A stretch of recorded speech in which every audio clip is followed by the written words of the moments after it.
Mapagpalang umaga po sa bawat isa, higit po sa ating Diyos na buhay.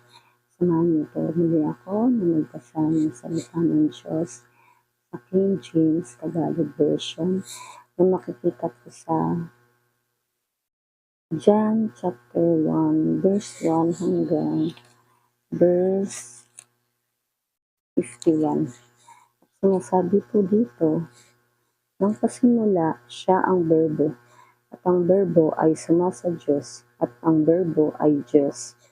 Verse 2, ito rin ang pasimula'y sumasa Diyos.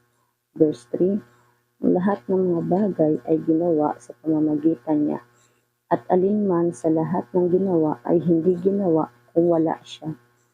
Verse 4, nasa kanya ang buhay, at ang buhay ay siyang ilaw ng mga tao. Verse 5, at ang ilaw ay lumiliwanag sa kadiliman, at ito'y hindi napag-unawa ng kadiliman. Verse 6, naparito ang isang tao na sugong mula sa Diyos, na ang kanyang pangalan ay Juan. Verse 7, ito'y naparitong saksi upang kanyang patotohanan ang ilaw, upang sa pamamagitan niya ay magsisampalataya ang lahat. Verse 8, hindi siya ang ilaw, kundi pumaparito upang kanyang katotohanan ang ilaw. Verse 9, nagkaroon ng tunay na ilaw sa makatuwid bagay ang ilaw na lumiliwanag sa bawat tao na pumaparito sa sanlibutan. Verse 10, siya'y nasa sanlibutan at ang sanlibutan ginawa sa pamamagitan niya at hindi siya nakikilala ng sanlibutan. Verse 11, siya'y naparito sa sariling kanya at siya'y hindi tinanggap ng mga sariling kanya. Verse 12, datapwat ang lahat ng sa kanya'y nagsitanggap ay pinagkalooban niya sila ng karapatang maging mga anak ng Diyos. Sa makatuwid bagay, ang mga nagsisampalataya sa kanyang pangalan. Verse 13, na mga ipinanganak na hindi sa dugo, ni sa kalooban ng laman, ni sa kalooban ng tao, kundi ng Diyos. Verse 14, at nagkatawang tao ang Berbo, at tumahan sa gitna natin, at nakita namin ang kanyang kaluwalhatian. Kaluwalhatian gaya ng sabugtong ng Ama na puspos ng biyaya at katotohanan. Verse 15, pinatotohanan siya ni Juan at sumigaw na nagsasabi, ito'y yaong aking sinasabi, ang pumaparitong nasa hulihan ko ay magiging una sa akin, sapagkat siya'y una sa akin. Verse 16, sapagkat sa kanyang kapuspusan ay nagsitanggap tayong lahat at biyaya sa biyaya. Verse 17, sapagkat ibinigay sa pamamagitan ni Moises ang kautusan, at ang biyaya at ang katotohanan ay nagsidating sa pamamagitan ni Jesucristo. Verse 18, walang taong nakakita kailanman sa Diyos. Ang bugtong na anak na nasa sinapupunan ng Ama ay ang nagpakilala sa Kanya. In verse 19, at ito ang patotoo ni Juan, nang suguin sa kanya ng mga Hudyo mula sa Jerusalem ang mga saserdote at mga Levita upang sa kanya'y itanong, sino ka baga? Verse 20, at kanyang ipinahayag at hindi ikinaila, at kanyang ipinahayag, hindi ako ang Kristo. Verse 21, at sa kanya'y kanilang itinanong, kung gayoy, ano nga? Ikaw bagay si Elias? At sinabi niya, hindi ako. Ikaw baga ang propeta? At siya'y sumagot, hindi. Verse 22, sinabi nga nila sa kanya, sino ka baga? Upang ibigay namin ang kasagutan sa nangagsugo sa amin. Ano ang sinasabi mo tungkol sa iyong sarili? Verse 23, sinabi niya, ako ang tinig ng isang humihiyaw sa ilang. Tuwirin ninyo ang daan ng Panginoon gaya ng sinabi ng propeta Isaiah. Verse 24, at sila'y sinugo buhat sa mga Pariseyo.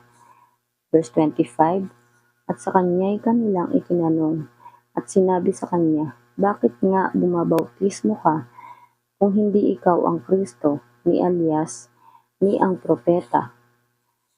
Verse 26, sila'y sinagot ni Juan na nagsasabi, ako'y bumabautismo sa tubig, datapwat sa gitna ninyo'y may isang nakatayo na hindi ninyo nakikilala. Verse 27, siya nga ang pumaparitong sumusunod sa akin, na sa kanya'y hindi ako karapat-dapat magkalag ng panali ng kanyang panyapak. Verse 28, ang mga bagay na ito ay ginawa sa Betanya, sa dako paroon ng Jordan, na pinagbabautismuhan ni Juan. Verse 29, nang kinabukasan ay nakita ni Juan si Jesus na lumalapit sa kanya, at sinabi, narito ang kordero ng Diyos, na nag-aalis ng kasalanan ng sanlibutan. Verse 30, ito yaong aking sinasabi, sa hulihan ko'y dumarating ang isang lalaki na magiging una sa akin, sapagkat siya'y una sa akin. In verse 31, at siya'y hindi ko nakikilala, datapwat upang siya'y mahayag sa Israel, dahil dito'y naparito ako na bumabautismo sa tubig. Verse 32, at nagpatotoo si Juan, na nagsasabi, nakita ko ang Espiritu na bumababang tulad sa isang kalapati na buhat sa langit at lumapo sa kanya. Verse 33, at siya'y hindi ko nakilala, datapwat ang nagsugo sa akin upang bumautismo sa tubig ay siyang nagsabi sa akin, ang makita mong babaan ng Espiritu at manahan sa kanya ay siya nga ang bumabautismo sa Espiritu Santo. Verse 34, aking nakita at pinatotohanan kung ito ang anak ng Diyos. Verse 35, nang kinabukasan ay muling nakatayo si Juan at ang dalawa sa kanyang mga alagad. Verse 36, at kanyang tiningnan si Jesus samantalang siya'y naglalakad at sinabi, narito ang kordero ng Diyos. Verse 37, at narinig siyang nagsalita ng dalawang alagad at sila'y nagsisunod kay Jesus. Verse 38, at lumingon si Jesus at nakita silang nagsisisunod at sinabi sa kanila, ano ang inyong hinahanap? At sinabi nila sa kanya, Rabbi, na kung liliwanagin ay guro, saan ka tumitira? Verse 39, sinabi niya sa kanila, magsiparito kayo at inyong makikita. Nagsiparoon nga sila at nakita kung saan siya tumitira. At sila'y nagsitirang kasama niya ng araw na yaon. Nooy iika-sampu na ng oras. Verse 40, ang isa sa dalawang nakarinig ng pagsasalita ni Juan at sumunod sa kanya ay si Andres na kapatid ni Simon Pedro. Verse 41, una niyang nasumpungan ang kanyang sariling kapatid na si Simon, at sa kanya'y sinabi, nasumpungan namin ang Mesiyas, na kung liliwanagin ay ang Kristo. Verse 42, siya'y kanyang dinala kay Jesus. Siya'y tiningnan ni Jesus at sinabi, ikaw ay si Simon, na anak ni Juan.